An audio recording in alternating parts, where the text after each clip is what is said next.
你有没有发现，现在光是订阅一些常用的服务，每个月呢就要花上不少钱。像是 ChatGPT Plus 呢，一个月要20块美金；Netflix 4K 呢也要16块美金，加上 YouTube Premium、Spotify，每个月订阅起来呢，差不多就要1500块台币左右。如果呢有一种方式呢，只要原价不到一半的这个价格，就可以订阅这些服务来使用的话呢，你会不会想要试看看？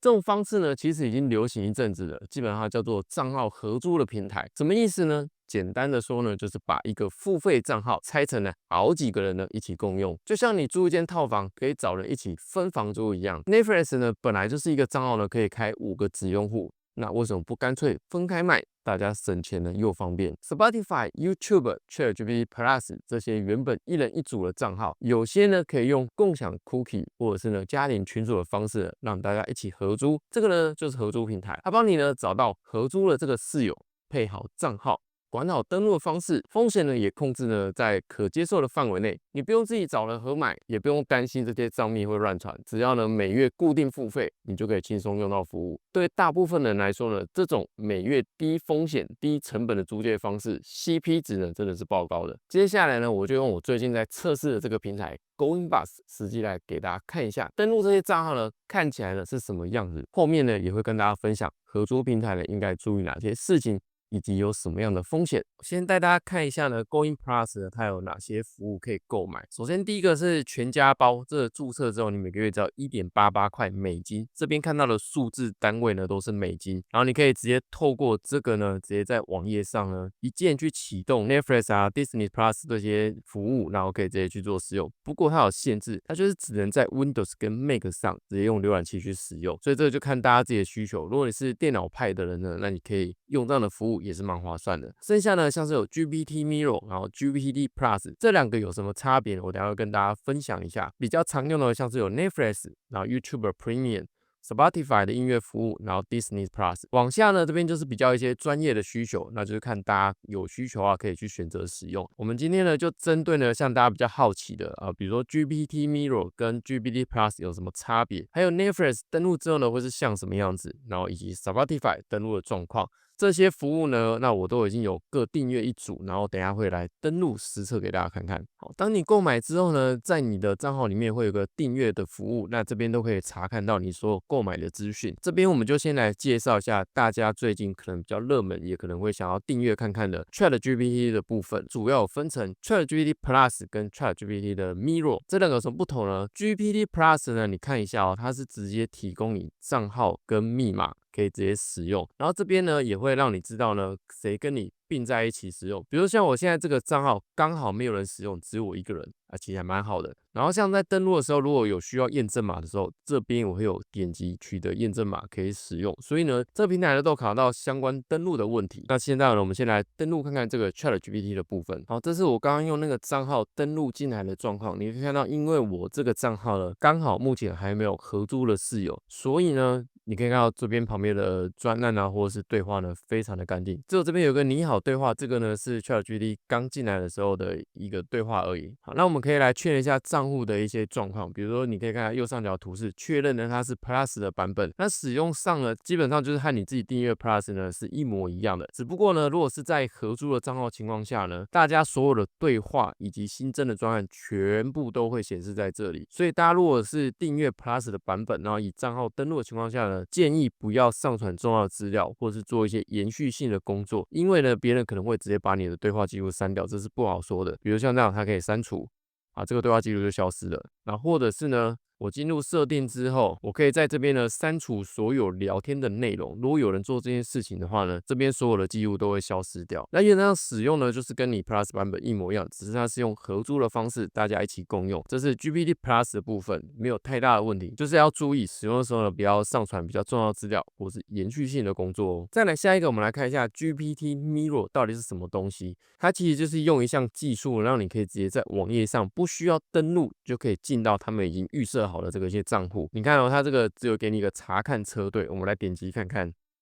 点击之后呢，这边会有一个节点出现，然后这边有各种的绘画。那在使用上我会有一些限制存在，比如说呢，你这一周呢用 O1 这个版本呢还可以用25次，4或者4O 呢6小时内可以用120次，如果是 O1 mini 呢24小时之内可以用50次，也就是你这个进入绘画这个次数。你可以看那些用 GPT Miro 登录的人，其实使用没有到很多，所以呢大部分都是空闲的状态。那你可以点击任一个空闲一点的账号，然后直接发起绘画。点击之后呢，你就会跳到呢由 GoingBus 他们的技术创建的这个网页连接技术，基本上呢就是连接到 ChatGPT 一样的界面，然后都会是全新的状态。但是你每次使用这些都会被清除掉了，就是变成干净的 ChatGPT Plus 的版本的意思。那使用起来跟 Plus 版本都一样。其实你这边看到没有 Plus， 但是呢，事实上你可以看一下，它目前这个就是 Plus 方案，这是没有问题的。所以在使用上呢，如果你单纯只是呢偶尔需要用到 Plus 的功能的话呢，其实订阅这个 Miro 的版本呢是最划算的，因为它只要$3左右。只是使用起来呢，就是跟 GPT Plus 你单独一个账号会有一点点差异，一个是会把对话记录记录下来，但是会怕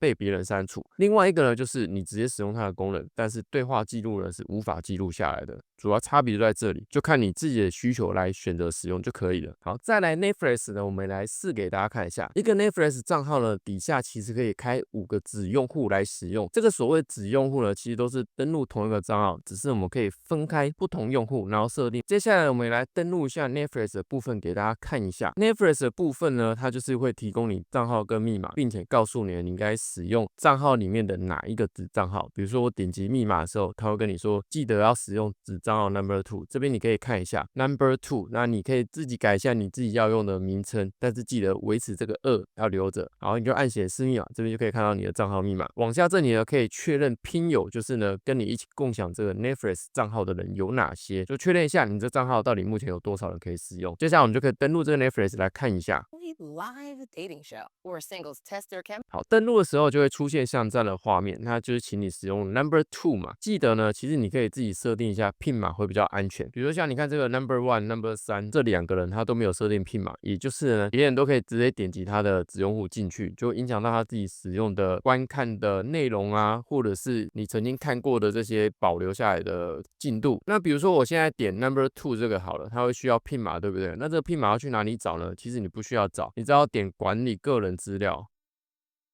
然后编辑它，这边就有一个个人资料锁定，然后这边呢再输入一次你刚刚 Netflix 提供的密码给你，按继续，这边就可以看到你的 PIN 码，或者是你可以再去修改，比如说改成4个8，然后按保存，这样就可以回到 Netflix。好，点击之后按4个8。然后这边可以选取语言，但有一个比较可惜的地方是，它的界面语言呢，像这个预设进来，它只有简体中文。但我觉得这个算是 Netflix 的问题吧。不过呢，这个其实在网络上有一些解决的方法，大家可以去 Google 或是询问 ChatGPT，有一些方式可以把它改成繁体中文的界面。但是这个不会影响你观看的时候的这个繁体中文的字幕或者是语言等等。比如说我现在随便先进来好了。好，进来之后呢，虽然界面是简体中文，那我们先随便点一个。好，可以看一下字幕呢，它可以选繁体，那音频呢，一样可以选择你要的语言，这个是没有问题的。所以你在看的时候呢，其实你如果界面不介意的话，不需要透过网络一些教学去更改。其实这些字幕也其实可以直接用繁体，这个是没有问题的。所以在使用上，我觉得影响不大。但如果你真的看得不开心的话呢，你就去搜寻一下教学网络上已经有些人遇到这个状况，那自己已经有做了调整可以使用了。最后一个呢，我们来试一下 Spotify， 一样呢，点击之后就可以查看到账号跟密码，那我们来登录看看。好，登录 Spotify 之后呢，你看这个像是有点像全新的感觉。那我们可以看一下它这个账号是什么样的一个状况。我们点击账户来看看。好，点击账户进来看之后呢，我发现它就是变成一个个人的账号。那这个部分呢，它应该是拉一个 Spotify 的家庭群组，然后来共享出去。其实等于说呢，你是用了其中一个家庭群组的账号来聆听这个 Spotify。所以呢，这个在使用上呢，你 Spotify 这边播放清单的是不会跟别人有共用的情况。这一点我觉得还不错，算是呢你这个月的订阅之后后你可以直接使用你自己专有的这个账号的感觉，但每个月可能会重新来一次啦，因为每个月如果你重新续订或是更换的话呢，这些账号就会不太一样，那你的播放清单呢可能就会被清掉。所以呢，大家在使用这个时候呢，播放清单可能就自己注意一下啦。那或者是你单纯只是想要有一个便宜一点的串流音乐平台服务可以使用的话，那这个呢也是一个不错的使用的方法。剩下呢，我就大概讲一下，比如说像是 YouTube Premium， 它呢是用你的个人账号，你订阅之后可以用你的个人账号呢来加入这个家庭群组，它是用这个方式，然后每个月只要3.32块美金，也就是大概100块台币左右。我觉得呢，这个就看你的需求，如果你想要用这样的方式去加入，也是没有问题的。然后像是 Disney Plus 呢，它也是多人共享一个账号，就类似 Netflix 的这种用法啦。所以呢，就是这部分我觉得用起来呢，风险性并没有到很高，那价钱呢便宜很多 ，CP 值真的蛮高的。大家如果在订阅这服务呢觉得太贵，但是又不介意不一定要使用自己的个人账号的话呢，可以考虑看像这样的合租平台，就可以省下不少钱哦。上面介绍完之后，当然来分享一下，像这样的合租平台呢，肯定是有它的风险。大家应该也曾经听到过，像是 Netflix、YouTube 针对账号非正常使用下的一些管制的手段，所以呢，大家该懂的人还是要懂一下啦。合租平台的一些使用原则呢，第一，账号呢，它并不是你专属的，是平台分配的共享账号或是家庭成员。如果呢有人违规使用账号，可能会被回收或者是更换，但通常呢平台呢会直接补一组新的给你啊。但是考量到价格很便宜，这一点呢我觉得是可以接受的。第二，有些服务呢是用浏览器共享 cookie 登录，像是 ChatGPT Mirror， 它不需要账号密码，你直接开网页就可以使用。但相对的呢，你也比较不能拿来做专案型或是延续性的这种内容，像是 ChatGPT Plus 共享账号也是，因为都是大家一起登录这个账号，所以如果有人恶意清除所有的对话内容，那你想要保存的内容呢就会不见了。比较适合呢，你有需要用到 ChatGPT Plus， 但不是用来专案或是常态延续性的这种内容。第三，装置限制，某些平台会锁区或者是限制装置次数，像 Netflix 呢会很常侦测异常的登录，但是呢侦测到就是重新验证就可以登录了，但这个在平台上呢它都有提供方式可以做解决。第四，各自的安全，虽然呢平台不会要求你要去输入什么个人资料啊，但是如果你用共享账号登录，记得呢不要把重要资料呢丢上去分析或者做一些事情，特别像是呢 ChatGPT 在对话的过程中还是要注意一下一些重要资料这种传递哦。第五，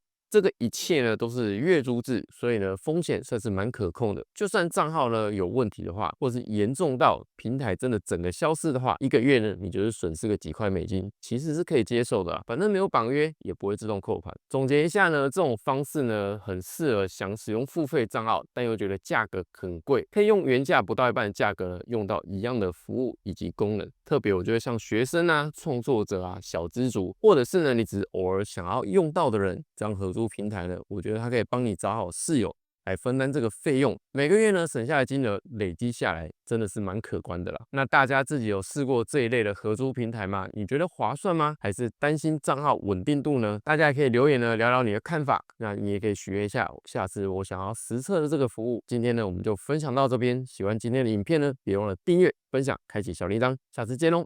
拜拜。